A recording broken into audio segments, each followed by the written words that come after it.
Hello. What's up? And welcome to Does It Suck with Nick, Amber, and Lance. This week we watched the 2000 film Shadow of the Vampire, starring John Malcovich, Willem Dafoe, and a bunch of other famous people, such as Eddie Izzard and Carrie Elwes. Yes, the important people. There were a bunch of other people that I recognized, but I couldn't tell you what their names were. But one of whom is often in vampire films, I noticed. Yeah. He was in Blade. I know that he was in Blade as one of them. And he might have also been in Underworld, but we haven't watched that one. Yeah, that's been a while since I've seen I Underworld. think he was one of the noblemen in Underworld as well. He might have been. Who?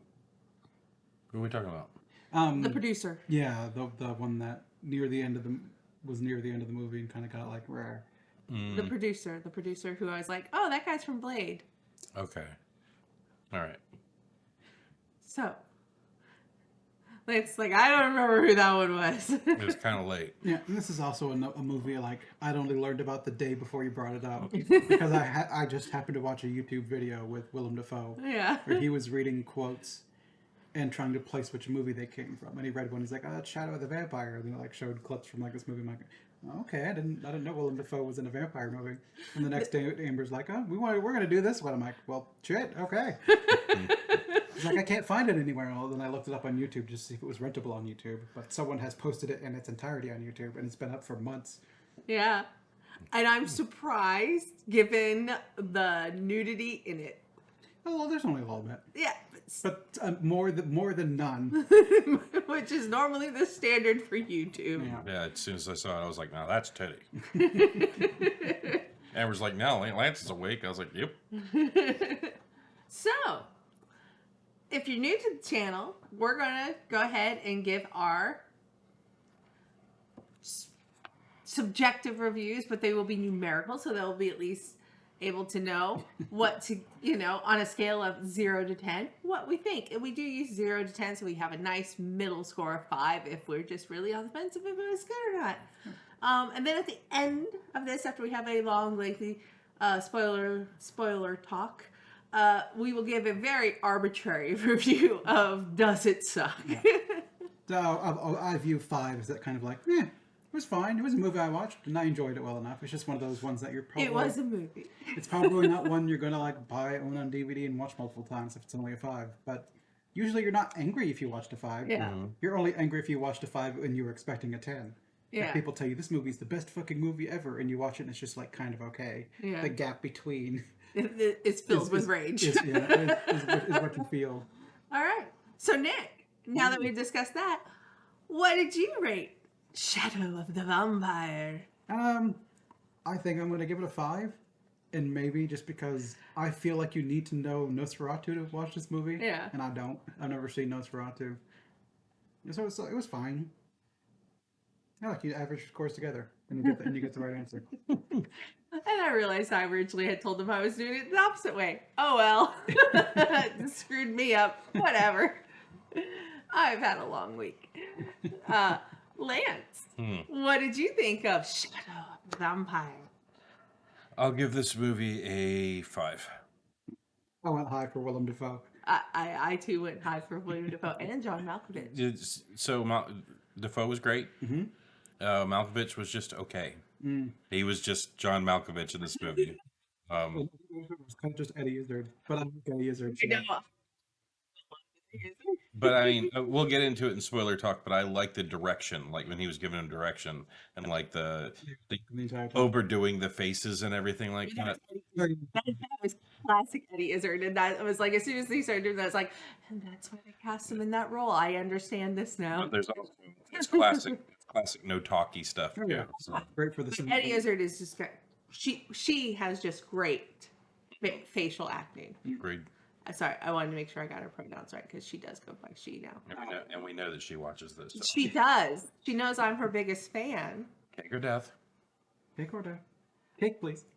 All right. Amber, what would you give Shadow of the Vampire? So, if I was rating it only for William Dafoe and Eddie Izzard, it would probably be like a 9. However, I do have to take the entirety of the film into consideration, so I'll give it a 6. It was a movie that we watched, and I'm not sad that we watched it. It was a fun watch. It was enjoyable. It dragged, but I gave the film a little bit of a benefit of the doubt because Lance and I have had a very rough like 2 weeks for personal reasons that are now better, but it's been exhausting, and so I literally had to watch like a 7-minute portion of the film because I had fallen asleep while we watched it. I realized. Yeah. So I watched that earlier today. I watched the 7 minutes that I slept through. This one had me check the time a couple times, where I'm like, how much longer is this movie? It's like, okay, I'm not nearly as into it as I thought I was. But it was just kind of slow in bits, but interesting, and it was more waiting for Willem Dafoe to kind of show William up on Dafoe screen. really brings the movie up. And just how, like... But I think for me, one of the reasons like I had to go back and watch it is because Eddie Izzard just kind of disappears. Mm-hmm. For no, like it doesn't really seem like there's much. I think the last scene he's in is the one in which the Nosferatu bites a man. Eddie Izzard sees it, and he's like, "Hey, he ate a man," and people are like, "No, he fainted or whatever." And then he was out of the movie. So it's kind of how you imagine that he's like, "And I'm out." Yeah, it's just like He was the smart one then. Yeah. Yeah, no, he totally was a smart one. But I was just like, I realized like I didn't remember him actually. So it's like, did I miss something? And I had missed quite a bit. But I watched it and I made up for it, so we're good.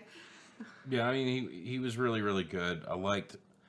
I liked seeing, I guess, what would have been the old style of like the non-talkies back in the day, where it was like, you see a letter, you pick it up, you're amused by what you see, you're very amused by what you see. Unlike how he was doing I thought that was good, and he gave good face for that part. William Dafoe was great, but like, I don't feel like he had a lot to work with. It's just your buck-toothed, ugly vampire that's like. Nosferatu. Yeah, it's and I He was a cheeky monkey. Yeah. He was a cheeky vampire. It was great. He was just so like I loved how like petty he got at times. He was like me petulant. He was like a petulant child at times. Sometimes he would just get angry. He was great, and I would like that was one of the reasons why I was like drawn to picking this film. It was like, William Dafoe is so good at being so over the top. Like, I just kind of want to see this. There's like John Malkovich is also prone to being ridiculously over the top. So I was like, two of them together.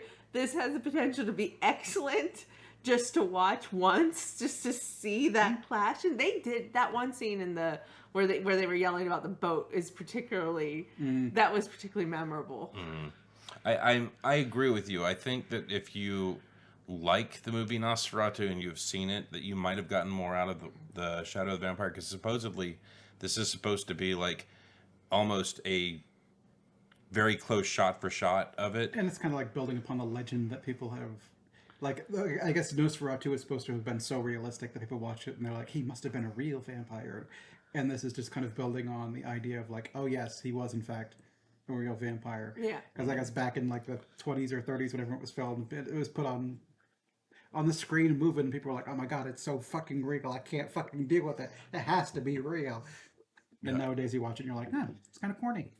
Yeah, if truth be told, I've never seen it. I've never seen Nosferatu either. Um, But I mean, we all know who Nosferatu is, and when we say the word Nosferatu, we all have the exact same image, because even though we've never seen the movie, the iconic Nosferatu vampire exists in pop culture. It is not unknowable to us. Yeah, buck-toothed, bat-eared.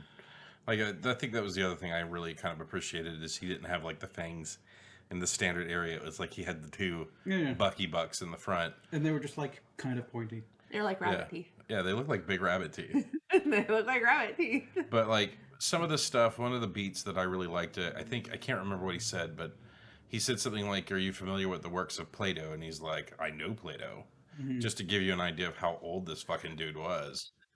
Appreciated the diatribe he went on about what the most tragic part of the Bram Stoker's Dracula novel was, about how he got caught setting his own table. He had no servants. And honestly, you know, that did kind of catch me out of left field too. I was just like, the fuck? And the way they were looking at him was like, that? was the part that you had problems with. But yeah, I guess it makes sense if you live that long and it's like you have all these powers where you're supposed to be able to make people do stuff for you and shit, but he's so fucking old that it's like all that's gone. Because I remember the one guy was just like, okay, if you're a vampire, then, you know, why don't you make other vampires if you're so lonely? And he's like, I'm too old. You know, like, And then he said I couldn't. It's I forgot how or something like that. No, he said he never, like, he doesn't believe he doesn't- never had the ability, and he said a woman did it to him.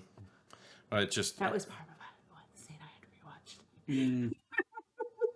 it's like, I remember him saying something like, he's just too old. Yeah, he Or did something say like that. that. He did say that, but then he clarified. He's like, and truth be told, I don't know that I ever had the ability. He doesn't believe he's ever made one. I drink blood like old men piss. Sometimes little bits, sometimes all at once. I thought that line was because I had watched the same video, like William Dafoe, like reading the lines and seeing if he remembered the part. And like I'd watched the same video, and then later that day, Amber was like, "Shadow of the Vampire, let's do that one." I was like, "Okay." I then- did not watch that video. And then when he delivered the line, I was like, "There it is," because I was trying to pick it out with him as he was going, and he said that I drink like old men piss, and I was like, "The fuck kind of movie is this?" I thought that was funny, but I will say, I also like Carrie Elway's. He was actually He was good. he brought a good fun energy when he entered the scene. It's just kind of like, was he like an American bravado? Was that what the, was he doing? He's bringing that kind of bravado to whatever. Yeah, he wasn't German. I don't feel Yeah, like no. I don't feel like he was. He was too. Most of the cast was German, Yeah. and they did pick him up in Berlin apparently, but it doesn't mean he was German. so I think he was German because he was flying a plane that had an Iron Cross on it. He could have been, and he might have just had a softer German accent. But I just liked he walked in, and the first scene he shoots is they're doing like one of the peasant scenes, like they're I guess riding up, and he's just like, I'm just gonna fire my gun in the middle of it and see how they reacted for filming. I was like, this is great. Yeah, When filmmaking didn't really have like an establishment to it. Or whatever. It's just like, do whatever, guys. well, it's like I think that's where all the greats these days, like, what was it? I read this little cute thing the other day that said, it was Alan Rickman talking about Die Hard. And I never knew this, but apparently he's got a fear of heights now because on the Nakatomi, falling from Nakatomi Plaza, the director said, we're going to count it off, and on 3, we're going to drop you. And then the guy went 1, and they fucking dropped him. So, like, the horror on his face is supposed to be real. And he picked up a phobia of heights after that movie. And I thought that was really interesting. Just like, I believe it was, is it Kubrick that did The Shining?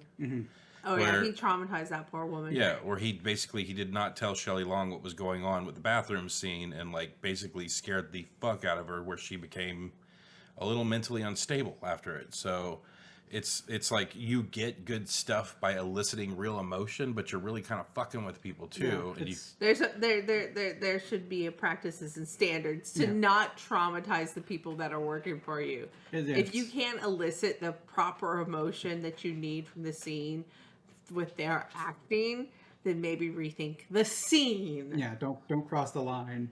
You might get something that's memorable. I but mean, it's not. there's so many films that, like, they're older films, normally art films, where girls have been basically raped for the sake of the film because they wanted the sex to look realistic, so they let the actors rape the girls.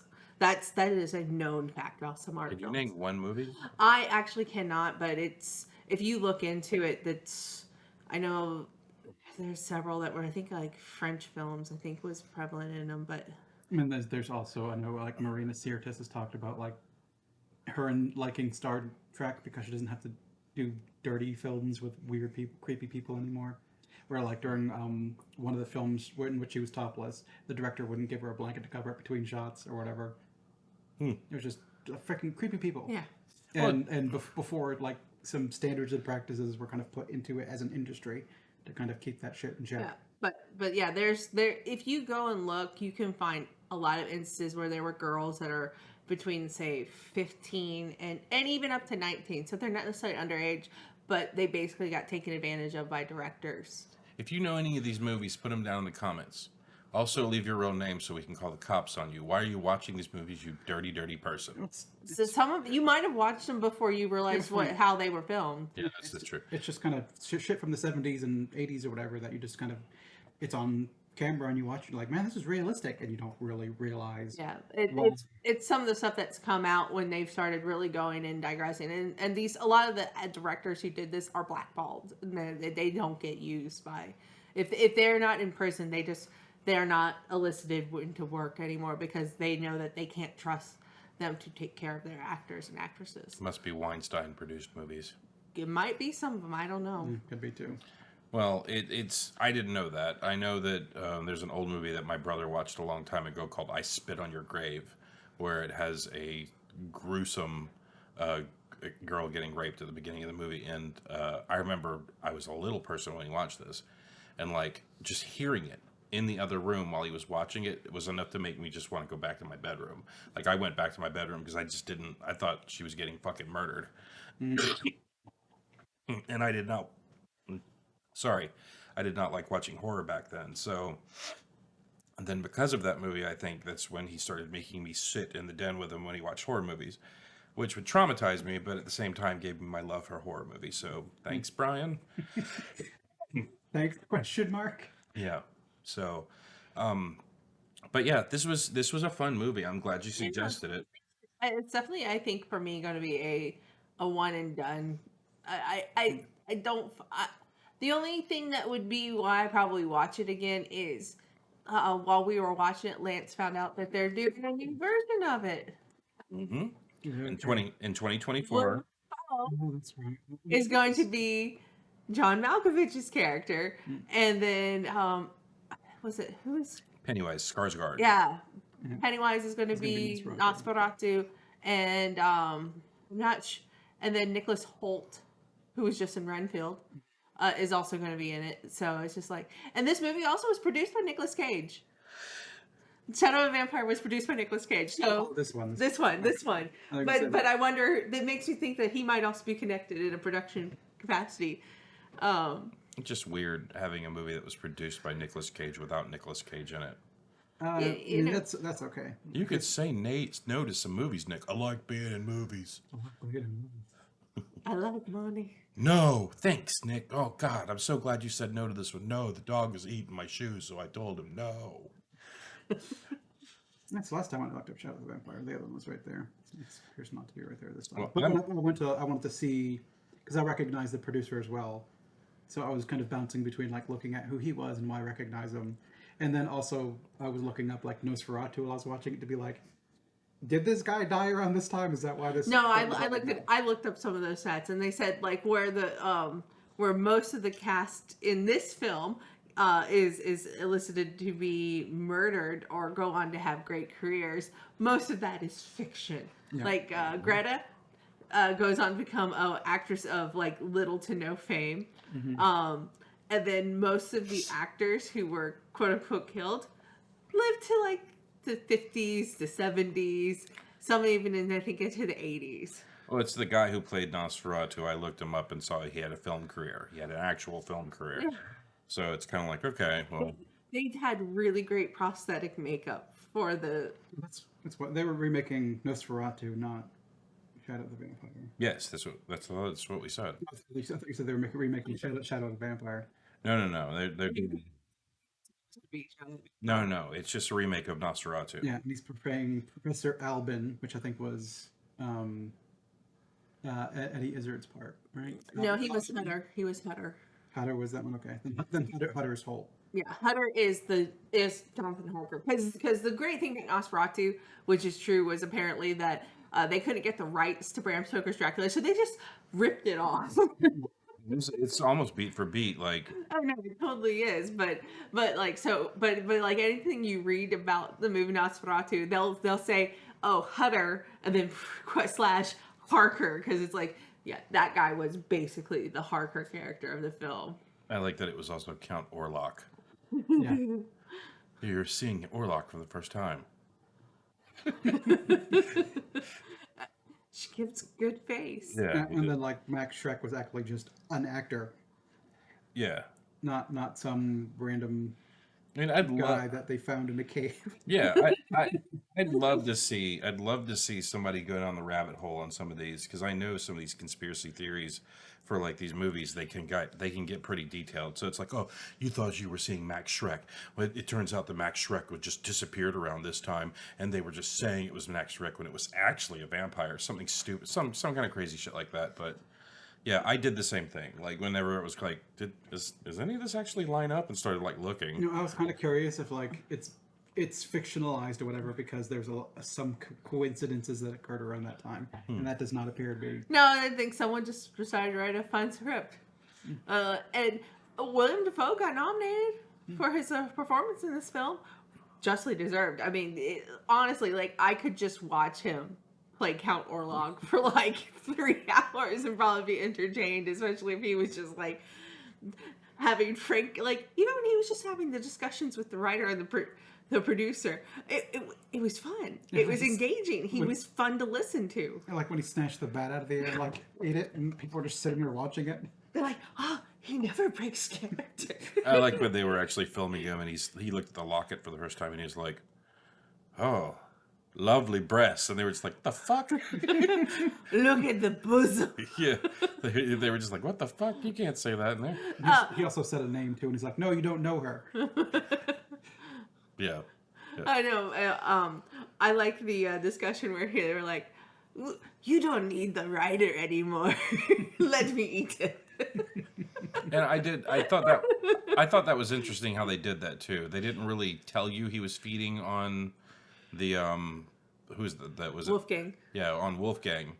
But like the way he was like, you know, he looked frightened and like was out of sorts and kind of like looking around, and then you get that Orlok just like basically slipping out of the room. But I really would have liked to have seen his ass like change, you know, because it seemed like that's what was. It seemed like it was heading in that direction until they brought up the whole thing about, why don't you just make more vampires? Yeah, You know? he probably doesn't make more vampires when he writes them. Which I guess we could discuss if we want to talk about vampire traditions. Yeah, let's do that. Let's get into that part. Because I mean, I think some of this is going to be us making a guess. Yeah, like Definitely gonna be something that's guess worthy, but like blood dependency. Yes. Yes. Immortality. yes, Yes. Physical prowess. I mean, he seemed stronger than people. yeah. Magical prowess. It did not appear he had any. We didn't see him do like enchanting gazes or anything like that, really. So when he was in the room with Wolfgang the first time and the guy opened the door, it made like a whooshing and almost like a bat sound, and then he was out of the room. But that would be under a different thing. Yeah, it's not Like- magical prowess. We have a shape changing. Yeah, and we also have speed under physical prowess. Okay. Magical blood. It didn't appear so. It didn't seem so. Nigh unkillable, supposedly. Yeah, I mean, we just saw him go. Well, he also got shot a bunch of times too. Yeah. And didn't die from it or like react to it. Yeah, you idiot. I'm gonna drink you like a sarsaparilla now. But yeah, no, he didn't say that really. But Shape change or shape shifting. Possibly. No, we didn't see it directly, but maybe. and see, that's why I thought that might have been that part because it did make a sound like he went in bat form or something like that. Yeah. Because he was in the room and the guy opened the door that made the bat sound like the whooshing sound. So I think he might have like batted out of there, and then the guy walks over and like shuts the window. Yes? Question mark? Yeah, maybe. Distinctive appearance. Yes. Totally. Coffin dependency. Yes. Monstrous predatory. Yes. Tragic figure. I mean, I think you could make an argument because of because of the loneliness. Yeah. Although he's a terrible, terrible person. He had no servants. If that's not tragic, I don't know what is. I would say it's there, but it's not something they focused on. No. Randy. It appeared so Yeah, because he was doing a little. he was smoking that bosom while he Doing- drank. I pointed that out. To doing a Lance. little fondling. Well, I think that's like, you know, if Every you were time- drinking from the turkey baster, you have to like squeeze the end of it to get the. Go back up. Hierarchy. No, No. baby. So He's the only one. So it suggests that he was bit by someone, and that she is not around any longer, and that he suggests that there is making other vampires. It's just he's never had the ability. Yeah, well, the hierarchy is generally what we have: sires, covens, and like high councils. That it was just like him. Yeah. Okay, then I guess no. Which begs the question: if he couldn't make it, does that mean he was just a vampire spawn? To go into D&D terms, instead of being a full-blood vampire, he's just a spawn. Maybe that was his problem. Maybe she was the vampire and he was just the spawn. In the game, what are they called? What? In vampire games? In the vampire game. Like vampire? Okay. Like in D&D or Masquerade? Masquerade. They're called sires and child. No, what is the Bruja and the... The one that he would what clan he would be? Yes. He'd be Nosferatu. That was the name of the clan. Okay, I didn't know it was The straight. monstrous clan is Nosferatu. They just went for the low hanging fruit there. So it's like, are you really asking me? Bruja, Malkavian, Nosferatu, ugly vampires, whatever. Sunlight weakness, Yes. holy weakness is, Yes. is implied. It's very Yeah. heavily With all implied. the crosses. Yeah. Forbiddance, we didn't really see. He went into he went into an inn. You could not open locked doors. So yes, the threshold is if you lock your door, he can't get in. So they don't really say for certain, though we can't really tell. So he definitely didn't have super strength because he could have just twisted the handle right off of it or like pushed the door. But he could also snatch a bat from mid-flight. And he could cut the chain of that door. Yeah. So okay. Maybe, but remember, he's probably trying to be stealthy, so he's not going to like kick in the door. Maybe. We just don't know it. But maybe Count Orlok is also a member of Vox Machina because they have problems with doors too. So who knows? Water weakness, Yes. silver weakness. Do we ever see if he casts a reflection? She does not, because they make that was why she freaks out when they go to film the scene, is because she saw he had no reflection. And then if you watch the mirror after that, you can see that they're actively trying to erase the mirror, because sometimes you get like just the shadow in the mirror, but most of the time it's not there. Yeah. Because as soon as she freaked out and it was like, he casts no reflection. And they also at that point knew he was a full-on vampire, so they're just like, give her something to calm her down. We got to finish this movie. Which I don't know, like, I hope they actually, maybe they gave her laudanum, because if they gave her morphine, she would just have been writhing in ecstasy on the bed, fondling her boobs again. Because apparently that's what morphine does to her. And garlic weakness. I'd say yes, because also in the hotel, when she was chewing him out about taking the crosses down, there was garlic everywhere. Was there? Yeah, I didn't there were notice the bulbs garlic. and bulbs of it hanging like in the main area. So I did see that. I didn't see that. I didn't see that, but I will believe Lance when he says he saw it. It was But there. that's most of them. We're missing like hierarchy. Yeah, no, I think this checks most of the boxes because it's based off of one of the original vampire. I mean, I think made all the rules. Nosferatu and Bela Lugosi's Dracula are the two of the big iconic films. So most of the tropes should be pulled from those two, I would say. And even the Dracula, Bram Stoker's. that adaptation of it, he was walking around in sunlight, which is not a thing I remembered. Yeah, So, he's just weak. yeah. So I think, yeah, I mean, this is where you're getting a lot of your tropes from, and they're kind of built on from this and Dracula and stuff like that. By the way, this movie was a 3 for me until I got Dafoe face.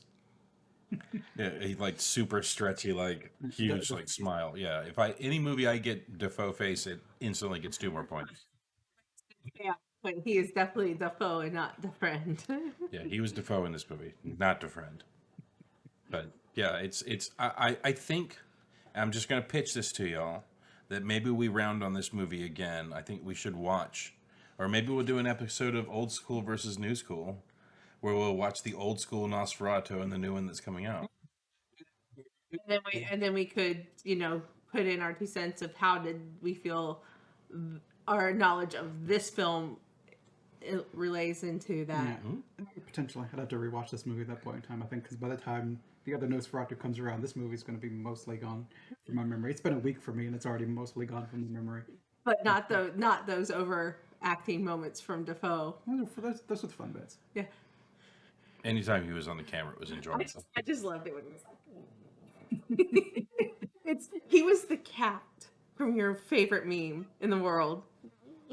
Yeah. The cat at the table with Yeah, the. where they're Salad go- cat. yelling at the game. Yeah. Salad cat. I fucking love that shit. We need to find a shirt where William It's- Dafoe's he's- Nosferatu he's, is he's, he's wearing the pointed thing, and I'm wearing the cat shirt. I bought an X-Men shirt where it's Scott yelling with Jean holding him, and then it's Wolverine on the other side with the salad. Like, I bought that shirt and it fucking faded in like 3 washes. Ugh. Anyways, hey, thanks for watching. We really appreciate you. And if you could tell a friend and have them watch too, that'd be great. We'd love to retire. I will guarantee I will poop on my boss's desk if we actually start making YouTube money. But I can't because I have a new boss now and I actually kind of like him. So, yeah, tell a friend. Maybe, oh, here's a fun prank. If your friend leaves his computer unlocked when he walks away, open YouTube and start one of our videos. Yeah, All right. So, Nick, Yes. on IMDb, what do you think the score was? I got 6.5. Lance? 7-2. It was a 6.9. Nice. 6.9. Shooting around it. What do you think the critics gave it, Lance? On Rotten Tomatoes? On Rotten Tomatoes. How many critics are there? 141. Oh, it's going to be skewed, I think. 71. I'm going to go with like 78. 82. Damn. It seemed like an artsy thing that film critics are going to be like, I like this movie because I know movies. This movie looks like it smells its own farts. All right. Love it. Nick, with 25,000 plus audience ratings, what do you think the audience gave it? I have 70. Lance? 80. 74. Shooting around it again. Okay. Okay. Not bad. All right. Well, the audience and the critics know more about this than we do, Well, apparently. to be fair, we all came up and said we've never really seen Nosferatu. I mean, I don't think there was, for me, like I don't feel like I was missing anything from never having watched it because I think we all technically know the main beats of it, not just because it's a ripoff of Dracula, but just because if you've watched enough things, I think, in our pop culture existence and some of the games that we played, I think we probably can fill out the scenes for the most part. So I never felt like I was lacking information for a scene. I just think I might have enjoyed this movie more had like You had the- Nosferatu had been a part of like my interests to begin with because it's kind of building on the kind of mythology of Nosferatu, and I didn't really have that thing to begin with. Like kind of like you go watch like Percy Jackson and you don't give a shit about Greek stuff or whatever. Maybe it's just not that interesting when it gives you wanna when it watch gives you like Percy it's an Jackson. interesting twist on an old favorite. Like, well, I don't watch the old favorites. But I wanted to watch it mainly for Willem Dafoe and John Malcovich, and that did not disappoint. Well, it's one that when it came out, when they announced it, I was like, this sounds really, really good. And then it just, I think it was at the height of COVID. No, it came out in 2000. 2000? Yeah, this one. Listen, Never mind. This Sorry, one- this I'm an one's- idiot. Yeah. maybe it had a resurgence of people watching it at the start of COVID. 2000, I would have been that age. Yeah, I wasn't watching movies at that time. So, I was not watching this kind of. This is an art house film to a degree. I wasn't watching stuff that was going to get Academy Award nominations when I was 18, unless it was, like Titanic or certain other films. But for the most part, every time the Academy Awards would come on, I'd go, what the crap is this film? This is not a film I would go see. No, that's and this, I still get that feeling half the time when I watch the Academy Awards. It's like, I have no desire to see this film. And I have friends who watch them and they'll sit there and rate them and say that they're great films, but I sit there going, it just looks like it's boring to me. Maybe I just have lowbrow culture when it comes to that. It's like, I don't want, you like popcorn movies. There's nothing wrong with that. Except that's not critically acclaimed enough. Oh, I like Marvel movies, and that's... Yeah, that's not cinema. Which, I mean, sometimes I watch like those movies and enjoy them, and sometimes I don't. Yeah. I like romantic comedies. That's like my guilty pleasure. He'll tell you that. Like recently, I watched The Whale, and that one I enjoyed quite a bit, and it's kind of one of those critically acclaimed movies. But then I've watched others and just been like, it's boring. I'm telling you right now, I have like this guilty pleasure want to watch the Descendant movies, which are where the Disney villains all have kids, and there's absolutely no reason to watch them other than I just have like this morbid curiosity about them. They're on Disney Plus. I think they are, so I will get around to it. It's like it's like there's like 3 movies, and it's just like I kind of want to watch them, and I don't think I have a child who's going to want to watch them, so. Because he's a boy, and I think they're a little bit more angled towards girls. And I think it's also building off of previous fairy tale knowledge in a way too. Yeah, and he doesn't seem to have an interest to watch the princess movies, which is what they're mostly based off of. That's fine. I have a little boy. He doesn't need to watch princess movies. We can pick a day and I'll watch those movies with you, because I like stupid Disney princess movies. That'll be one with just Nick and Amber in it, apparently. Unless it's a have you seen? Welcome, man. Well, shit. All right. They'll probably be songs and dance. Okay with that. And they're not long. I think they're like hour and a half. I So don't think they were made for like TV, like the Disney XD channel or Yeah. back in the day. Disney made straight for TV, the true mark of quality. So, all right. Well, Some people grew up with the Disney Channel. Lance, these are basically, you're not going to understand this as much, but basically in the world of fan fiction writing, there's like every fandom has high school AUs, high school alternate universes, and that's effectively what the Descendant movies are. High school. we can talk about this after the video. This is not. None of this has anything to do with vampires. Fanfics. It's just and this is this person's kid. Yeah. Which is one of the reasons I stopped reading fanfics. I tired of that shit real quick. Thanks for joining us. Have a good night. Here's a question. Oh. Hey, Lance, does it suck? Show with a vampire. Does it suck? It honks a boob.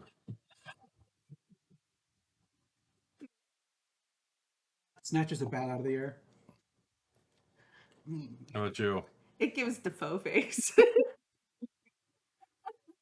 Not the friend face. We'll see if the Nosferatu remake gives us the friend face. Because it's anything that like he has the gigantic, because he did that in the video that we watched where he basically said, I've just got a stretchy face, and if that makes people happy.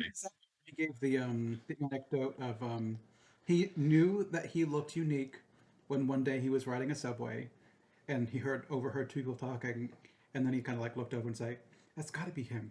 No one looks like that motherfucker. You know, I want to say at this point that William Dafoe, I think, has been in the most movies on the Does It Suck series. Have we done? He's been in 3 of them so far. What are the other ones? He's been in Daybreakers, That's and right. he was also in The Vampire's Assistant. That's right, he was. That's right. So we got at least 3 films, 3 vampire films so far. So he's like Nicolas Cage. He just picks better roles. I don't know. Even though those 2 examples, well, one of the 2 examples you just gave were not great. Mm-hmm. I don't know. He's just got a better agent that does the shotgun effect of getting him in movies. I'm not sure. Oh, I'm also pleased because I went to the comic store, and you know how they sell some used DVDs. Mm-hmm. They had Daybreakers Nice. for like $7. So now you own Daybreakers? I thought I had it before. Like when you talk about it, I'm like, oh, I put this on the shelf over there, and I went over there, and like it's not there. Like I thought I bought this movie, but apparently I never did. We rectified that problem for Yes, Nick. no, it's been fixed. Glad we could help in some smaller way. All right. Well, I guess tune in a month to find out what Nick makes us suffer through. I don't even know yet. Don't worry. They all thought they knew what I was going to pick, and then suddenly I'm like, let's just do Shadow of a Vampire. I was sure we were watching Interview. I was sure of it. That one's been looming for a while. It's just kind of like one of those. There's always this movie, but let's see if there's something I've never seen before. Sort of. Dracula Untold was also very close. Mm-hmm. Yeah, it's funny. It's like Interview with the Vampire is your shotgun with a 7-year-old holding a shotgun. As you're literally like, what am I going to pick this week? And then you aim the gun at us, Nick and I, but it's like, you're like, let's do Shadow of a Vampire. Oh. So I almost chose New Moon. I will be upfront about it. She didn't say that. I would have to watch New Moon for a second time, and I'm just not ready for that. If you want us to watch New Moon, go back to the original one and give it some more views. Make a comment. Say watch New Moon, and then we'll watch it. You know, go back to Blood Rain and tell Nick, let's do the sequel. Oh, don't I'm do the that. That's his shotgun moment. Please don't do that. That's the one I'm always threatening you with. But like, there's other things because I know some people here aren't fans of Underworld, and that's one I've got in my back pocket as well. We can do it. We might have to shut this series down. We didn't shut it down after Blood Rain. That's a good We point. could sit through Underworld. Blood Rain got a surprisingly high amount of hits, though. I love Blood Rain. That's just like I swear to God, I'm not sure what people want anymore because it's like I'll pick a movie where I'm like, oh, this will get a lot of hits, and it gets fucking nothing. And then we do one where I'm like, I could be in bed right now, and then it hits like 80. It's just I don't know. What do you want? Let us know your vampire picks down below. Give us some picks. Give us some suggestions. I will rip the cord for Interview with a Vampire one of these days. Doesn't have to be in 3 months though. That'll open up the door for Queen of the Damned, And and that's actually the main reason I want to watch Interview when we watch Queen of the Damned. it's been like since the theater. That's the last time I saw it. I want to go back and watch Tarantino movies and see how many women's feet I can find in them. Choose From Dusk Till Dawn, so I can actually finally watch it for the first time. I'll do that, and you can also see where he got Selma Hayek to put his foot in his mouth in that movie. Put her foot in. Her foot in his mouth. Okay. Yes.